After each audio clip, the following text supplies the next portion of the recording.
안녕하세요. 이번 주는 다시 신약 개요로 돌아가서 요한계시록을 함께 살펴보고자 합니다. 요한계시록 1장 1절에는 이것은 예수 그리스도의 계시이고 하나님께서 그리스도에게 주신 것이며 그리스도께서는 자기의 천사를 보내셔서 자기의 종 요한에게 이것을 알려주셨습니다. 라고 적혀 있습니다.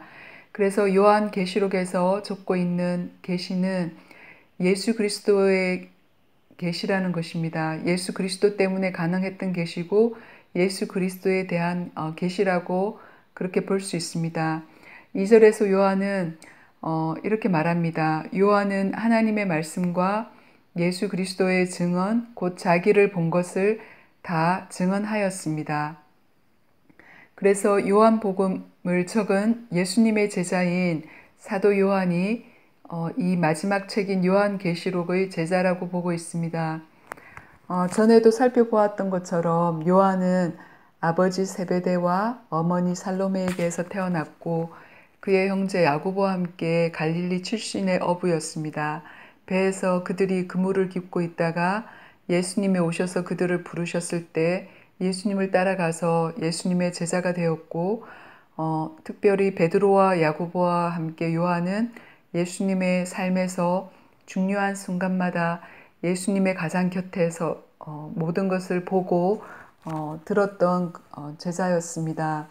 예수님이 산에 오르셔서 영광스러운 모습으로 변하였을 때도 그랬고 십자가를 지시기 전에 겟세마네에서 기도하실 때도 함께 있었습니다. 요한은 베드로와 함께 예수님이 부활하신 후에 남겨두셨던 그 빈무덤을 가서 보았고 또 디베랴 바다에서 고기 잡던 제자들에게 나타나신 부활하신 예수님을 가장 먼저 알아보기도 했습니다. 그래서 예수님의 죽으심과 부활을 가장 가까이에서 목격하였고 예수님의 가르침을 계속 3년 동안 들었던 요한은 초대교회의 기둥 같은 일꾼이었습니다. 그래서 바울은 베드로와 야고보와 요한을 교회의 기둥으로 인정받는 자라고 불렀었는데 요한은 베드로와 함께 사마리아 사람들에게 복음이 전하여졌을 때 또 그들이 성령을 받을 수 있도록 기도하였고 초대교회를 박해하던 유대인들에게 부활하신 예수님을 담대하게 전하였습니다. 요한의 형제 야고보는 사도들 중에 처음 순교자가 되었고 요한은 예수님이 돌아가신 후에는 예수님의 어머님을 자신의 집에서 모셨습니다. 그러다가 주 60년경에는 에베소로 와서 그곳에서 사역을 하였습니다.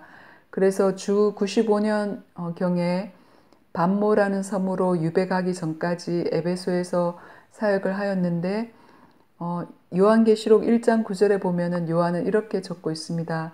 하나님의 말씀과 예수에 대한 증언 때문에 반모라는 섬에 갇혀있게 되었습니다. 라고 이렇게 적고 있는데요.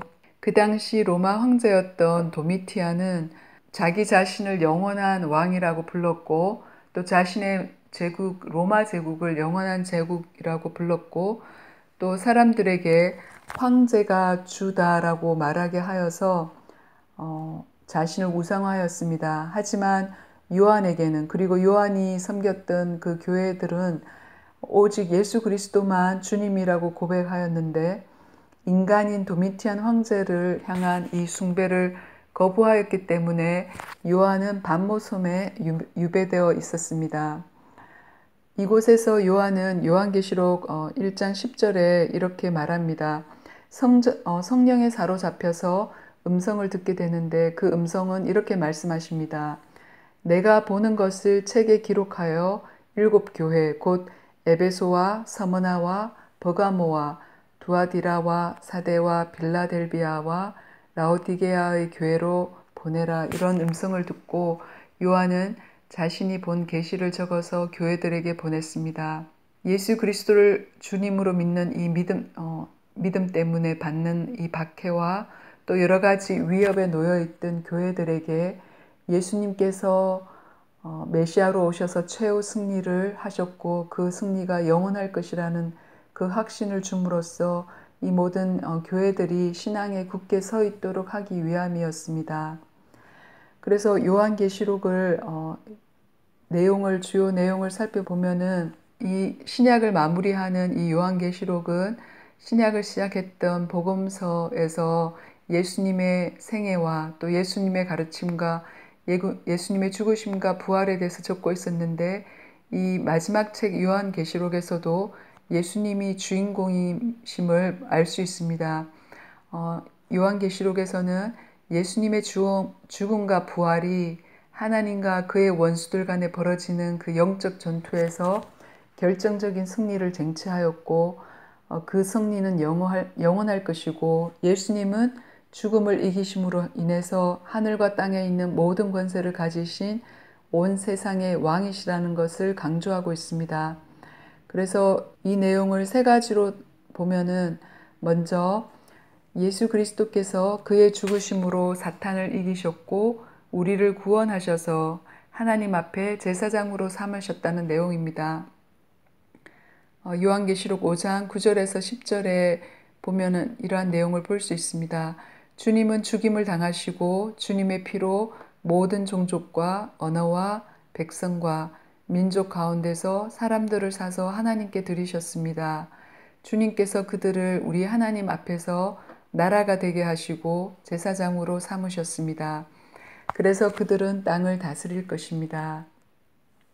그리고 두 번째로 또 요한계시록은 예수 그리스도는 그의 교회들 가운데 계시며 교회들이 겪는 모든 시련을 알고 계시며 그의 손으로 교회들을 붙들고 계신다고 말씀해 주십니다. 그래서 1장 17절에서 18절에 보면 이렇게 말씀하십니다. 두려워하지 말아라. 나는 처음이며 마지막이요 살아있는 자다. 나는 한 번은 죽었으나 보아라 영원 무궁하도록 살아있어서 사망과 지옥의 열쇠를 가지고 있다. 그래서 시련과 박해 가운데 있는 교회들이 이렇게 주님이 모든 것의 왕이심을 기억하고 주님이 이루어 놓으신 그 승리가 영원하다는 것을 기억하고 끝까지 견딜 것을, 이겨나갈 것을 이렇게 격려하고 있습니다. 세 번째로는 교회에 대한 박해가 커질 것이지만 예수 그리스도께서 그의 원수들을 멸하시고 죄와 고통으로 물든 옛 하늘과 땅은 새 하늘과 새 땅으로 대치될 것이고 교회는 예수님의 순결한 신부로 나타날 것이라는 내용입니다. 그 중에서 21장 3절과 4절에 이렇게 적혀 있습니다. 보아라 하나님의 집이 사람들 가운데 있다. 하나님이 그들과 함께 계실 것이요 그들은 하나님의 백성이 될 것이다. 하나님이 친히 그들과 함께 계시고 그들의 눈에서 모든 눈물을 닦아주실 것이니 다시는 죽음이 없고 슬픔도 울부짖음도 고통도 없을 것이다. 이전 것들이 다 사라져 버렸기 때문이다.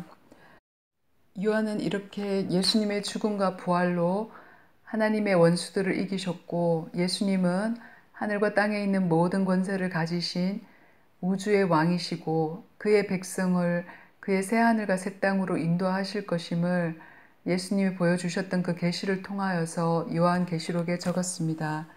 네, 이렇게 해서 이번 주는 신약의 마지막 책인 요한계시록 개요로 살펴보았습니다. 안녕히 계세요.